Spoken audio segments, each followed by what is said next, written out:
Patrick Mignola, bonjour, vous êtes conseiller régional, vous êtes aussi député MoDem. Alors jusqu'à hier, vous étiez président du groupe MoDem au conseil régional, 8 élus, cette nuit vous avez fusionné. Aujourd'hui, il n'y a plus qu'un groupe entre UDI et MoDem. Et aujourd'hui, ce groupe représente 31 élus.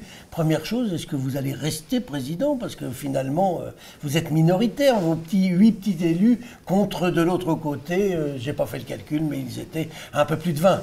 Oui, ils étaient 23, mais c'est pas le plus important qui sera président, on le décidera au mois de janvier. Ah, c'est quand même important.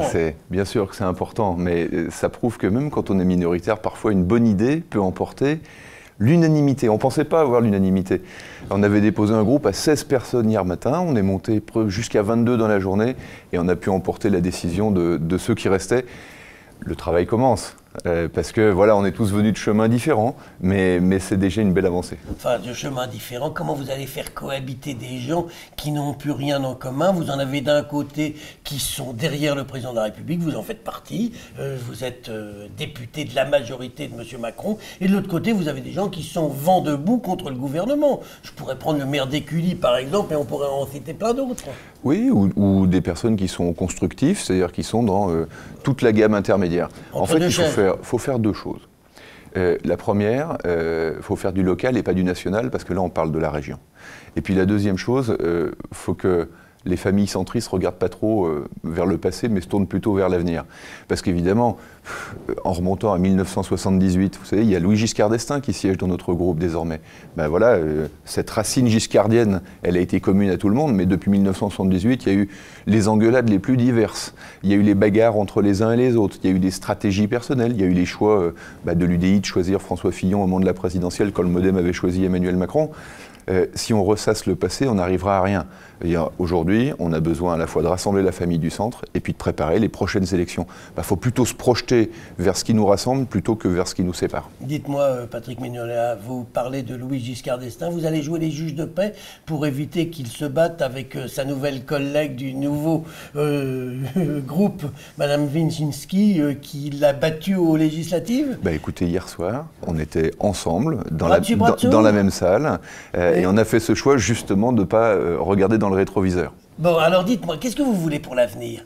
Est-ce que vous allez être comme les Verts l'ont été avec Jean-Jacques Ayrault, c'est-à-dire à faire du chantage à M. Wauquiez pour obtenir plein de choses et, résultat, finalement, bloquer l'institution régionale? Non, surtout pas, parce que quand on donne sa signature, et surtout qu'on la défend devant les électeurs, vous savez, on a fait un choix pour la plupart d'entre nous, chez les élus centristes, qui était un choix très difficile. C'était un choix de coalition avec les Républicains, avec Laurent Wauquiez, il y a 2 ans. Pourquoi? Parce que justement, cette région était bloquée.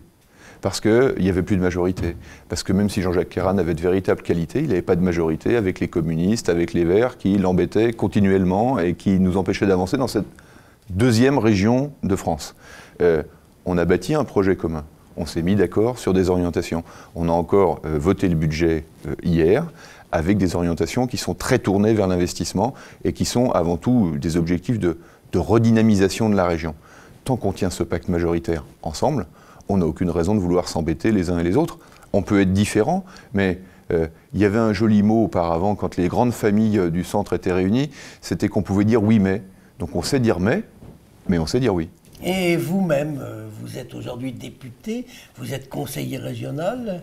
Est-ce que vous allez vous arrêter là ou est-ce qu'on vous retrouvera un jour au gouvernement? Oh là là, mais alors, il faut absolument que vous invitiez le président de la République. Je suis sûr qu'il vous adorerait en plus, Gérard Angel.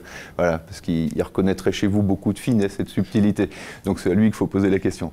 Non, pour moi, c'est que du bonus.